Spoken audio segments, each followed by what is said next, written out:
Neil Young versus Spotify and Joe Rogan, the epic showdown. But is it really about misinformation on Joe Rogan's podcast and the types of guests he has? Or is it just a publicity stunt? And if it is legit, how does this affect other artists and Spotify's relationship, specifically independent artists? How does it affect you? What's going on, y'all?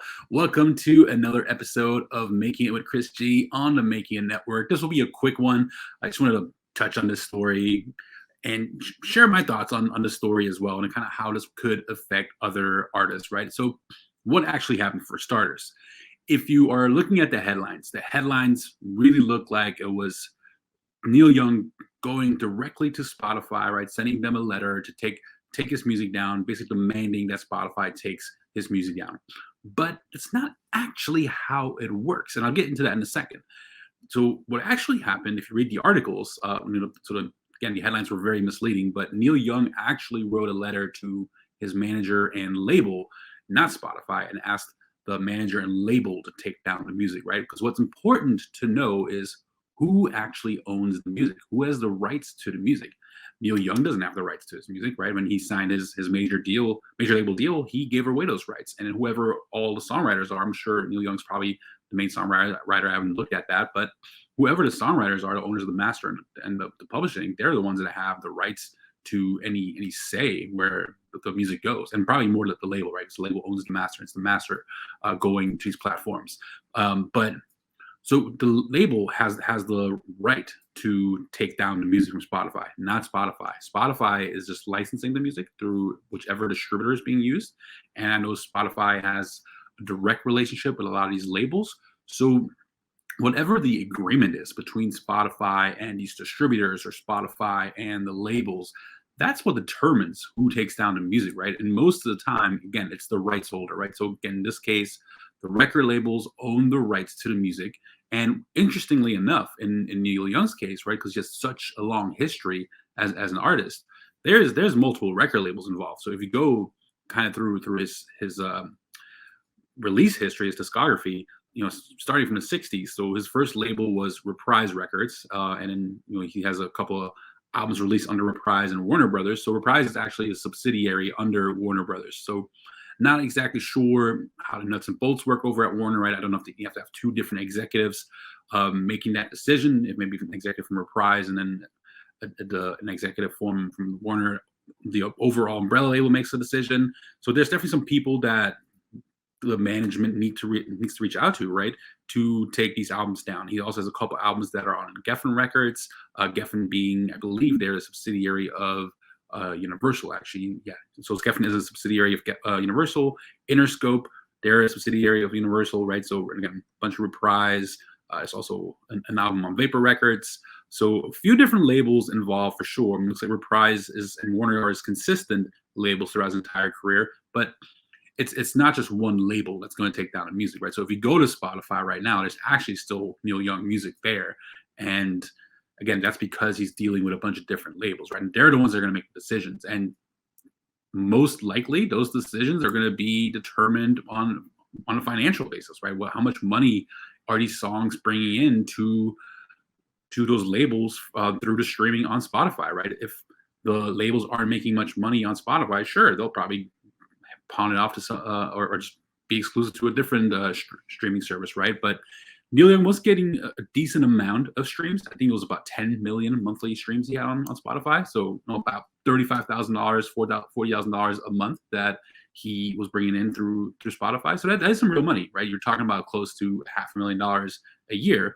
So can the labels afford to give up $500,000 on their books? So we'll get a little more into that in just a second. But another thing too to keep in mind, right? So technically, yes, Neil Young and his team, they could go to Spotify, they could ask them to take the music down, or they'll remove theirs, right? They could try to threaten them, I guess, with taking music down. But Spotify invested $100 million in Joe Rogan, and they invested $0 in Neil Young, right? So the risk reward that Spotify has to keep in mind is, one, they're going to lose a client that they paid $100 million for, right? And he's going to take his entire catalog somewhere else and monetize it. And Joe Rogan gets, so Neil Young had about 10 million monthly streams before his music got taken, or majority of his music got taken down. Joe Rogan gets about 10 to 15 million streams per episode, and he does close to 3 episodes a week. And you're talking about some of the songs being 3 to 6 minute long songs, where Joe Rogan's episodes are 3 to 4 hours sometimes. So it's a big difference on time spent on platform and the risk that the platforms has invested in each of these different parties, right? So they're probably going to side with the person they invested $100 million in, and the person that gets people to spend hours on the platform. And there's ads on Joe Rogan's podcast, right? Depending which subscription you have for Spotify, I hear ads all the time when I listen to Joe Rogan episodes, and I have to cheapo subscriptions. So at least at my subscription level, I do hear ads sometimes in the middle of the podcast. Now, another interesting thing, right? So I was saying, was this a publicity stunt? So SiriusXM relaunches Neil Young Radio following Spotify takedown, right? So right after the music got taken down, this new radio station on SiriusXM launched. Now, who's Neil Young's audience? They're older, right? They're not millennials. They're not Gen Z. They're my parents, right? They're probably not even Gen X. They're the generation before Gen X. Like, I'm blanking on baby boomers. The baby boomers are probably the ones most likely to listen to Neil Young, right? And I can tell you this: this is more anecdotal evidence, right? But most of the baby boomers that I know, they're not on Spotify, but they all have SiriusXM in their cars. Most millennials that I know don't have SiriusXM in their cars, and most Gen Z, some of them may not even know what SiriusXM is, right?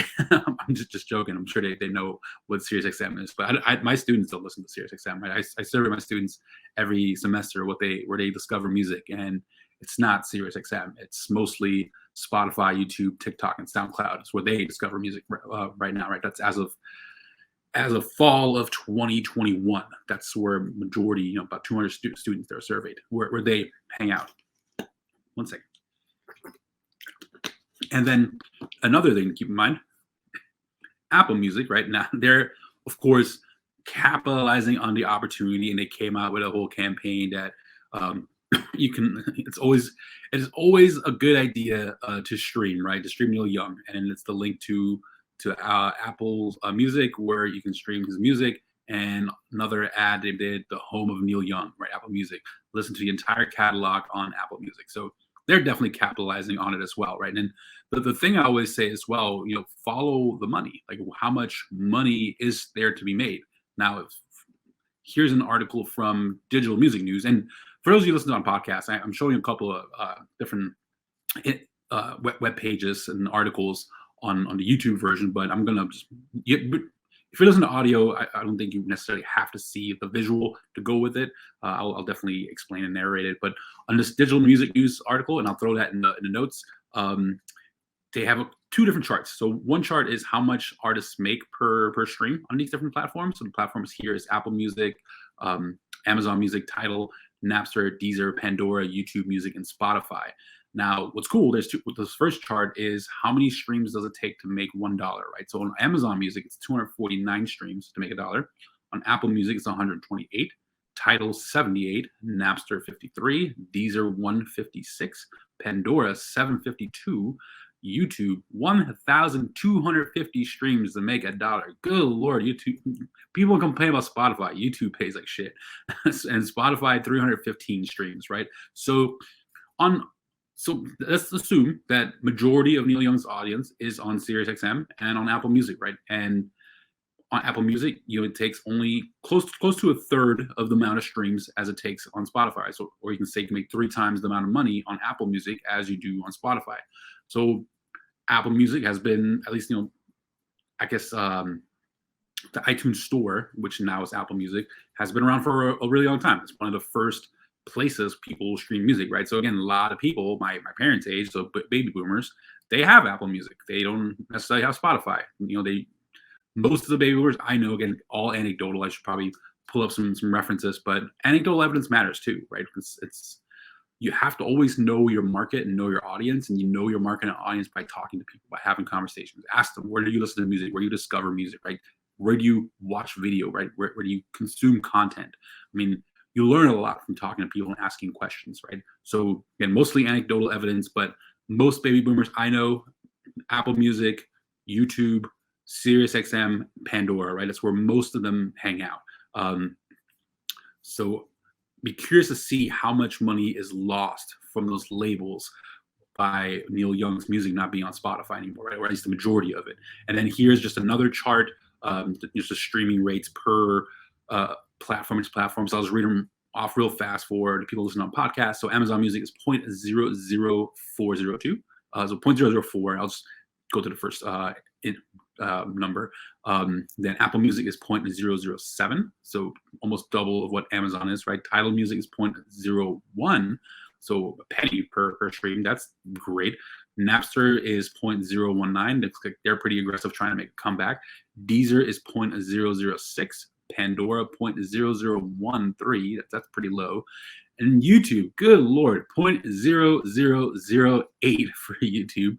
And then Spotify is 0.003. Right, so 3 zeros on YouTube, 0.0008, and then 2 zeros on Spotify, 0.003 per stream. So that's on average. All these platforms have multiple different ways they pay out artists. These are all just averages, right? It's not necessarily 0.00318 for every stream on Spotify. It really depends on where the stream is coming from, what type of subscription the person has, and many other factors come into play. I think Spotify has 200 different ways they pay per stream. And again, all depends on what kind of subscription someone has, right? So follow the money, right? So it'll be interesting to see what happens next. Is Neil Young gonna release a new album this year? Is he releasing a box set? Is he releasing something, right? So he's announcing a big tour this year, right? So could this be a publicity stunt? Only time will tell on that. And we'll talk about if it was legit, how does it impact musicians in just a second. But also, the thing to keep in mind too, there's lots of artists that have pulled publicity stunts in the past like Shep Gordon. So Shep Gordon is one of my favorite managers. He calls us creating moments of history, right? Moments where people talk about stuff. And there's a lot of artists from that time, from the 60s, 70s, and 80s, were famous for pulling publicity stunts all the time, and artists today still do it. But Shep Gordon and all of his artists, such as Alice Cooper, were really famous in pulling publicity stunts to get media talking. Kiss was really famous for that, right? All kinds of artists from back then were really known for pulling publicity stunts to get the media attention, right? So again, was this for media attention? Was this to make more money? Was this to try to send all his fans? Maybe it was a little bit of both, right? Maybe it was to get all his fans off of Spotify as a protest to how much Spotify pays and bring them to Apple Music, who pays almost 3 times as much, and now have a deal with SiriusXM, right? I don't know what that deal looks like, but be curious to see look at that as well. But it's basically a station that plays mostly Neil Young music throughout the day. Now, one other thing to keep in mind the protest part, Joni Mitchell is joining Neil Young in protest over Spotify, right? So she is now asking her music to be taken off of Spotify as well. So it'll be interesting to see if other artists follow suit. And then one thing I was curious about. So here's my Facebook ad platform again for those on podcasts. I'll read it out, but I built some saved audiences for Joni Mitchell, Neil Young, and Joe Rogan, just to see how many followers they have on at least Facebook, Instagram. So Joe Rogan, 9.7 to 11.4 million is his audience size, right? If you were running an ad to Joe Rogan fans in the United States. Neil Young, 2.8 to 3.3, and then Joni Mitchell, 2.4 to 2.8. I actually could, if I wanted to, go into this ad and see. I'll do it in a second. I'm going to take all the millennials and then Gen Z out of Neil Young and see how much of his audience goes away. But what I wanted to look at here, so Joe Rogan and Neil Young, if you look on ads, you can look at how much overlap there is. So if you were on your audience page, and you create saved audiences, right? So you just select 2 of your audiences, and then it's just click the 3 buttons, and then it says or the 3 dots, and there's an option that says show audience overlap. So how many people do these 2 different audiences share, right? So between Joe Rogan and Neil Young, they only share 4%. So that's actually pretty low. So if all of Neil Young's fans were to leave, so it also shows you that Joe Rogan fans are definitely not Neil Young fans, right? Or Neil Young fans are definitely not listening to Joe Rogan. At least the ones from the United States. So that's an important note. Then if you were to compare Neil Young to Joni Mitchell, just curious how many additional people could potentially leave Spotify, right? And they have a 26% overlap. So that's decent, right? Like at least 1 in 4 people listen to both artists. So 1 plus 1 doesn't always equal 2. So it's not the 2.8 and 2.4, the 2.8 million from Neil Young and 2.4 million from Joni Mitchell are leaving. It's, there's some overlap, so it's not just 1 + 1. Anyways, but that was just a long tangent. Let me just go really quickly, go to the Neil Young audience, and if I take the millennials out, right? So if and Gen Z, and even the Gen X, so let's do 50 to 65. Oh, interesting. So I did lose a big chunk, right? So it went from 2.4 to 3.3 down to a million. So maybe Neil Young's audience is a little younger. And again, this is just on Facebook and Instagram, right? But let me just go 18 to 50, and it's 1.9 to 2.3. All right, that is interesting. I definitely didn't expect that. Anyway, that was a tangent. Now, how does this affect independent musicians or other musicians, right? If other people started leaving Spotify, like what happens? And what I think is great about this is it proves that free markets work, right? When something happens, when someone acts up, right?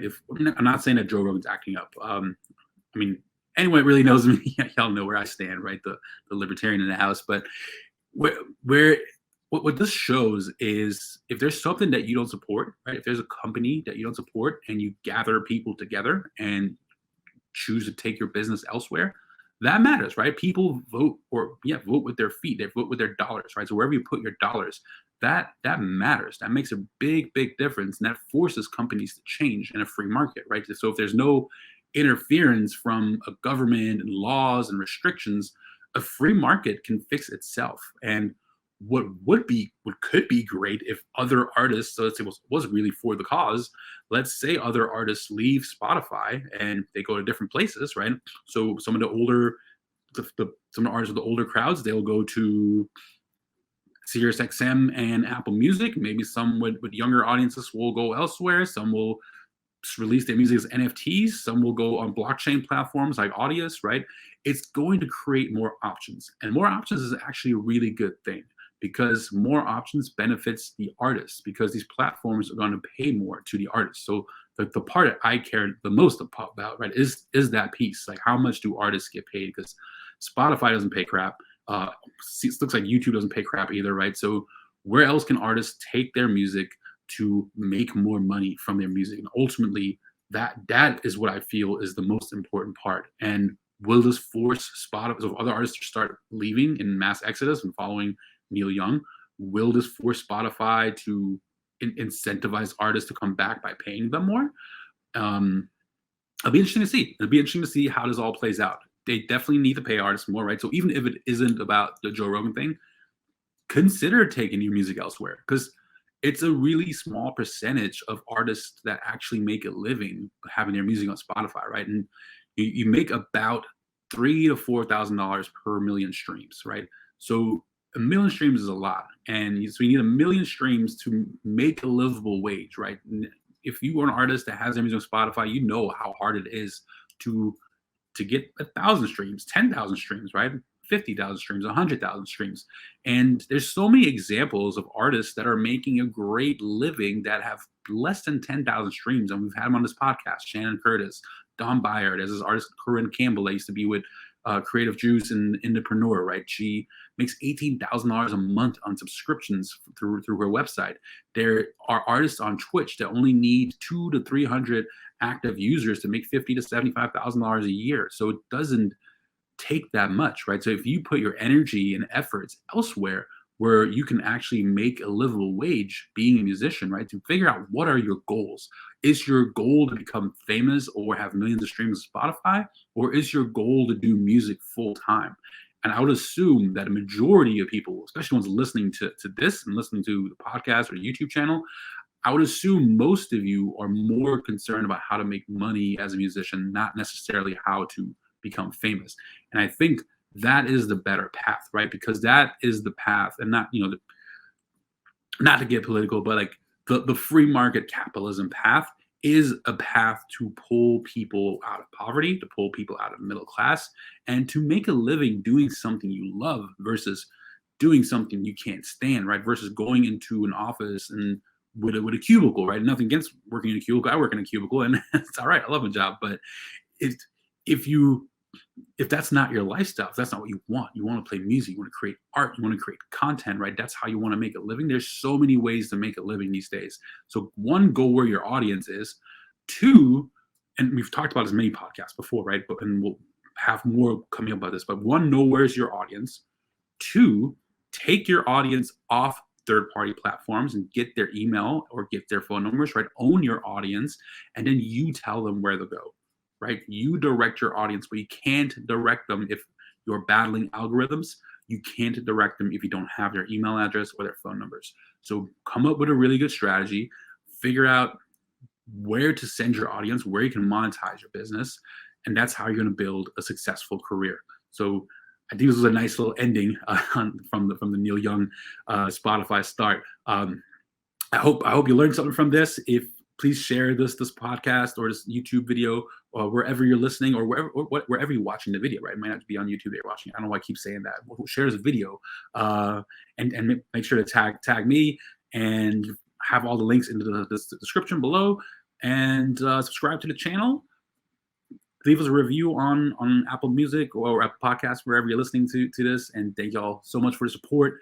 Spread love, positivity, and kindness in the world, and live the life you love. Peace, my friends. Live the life you love.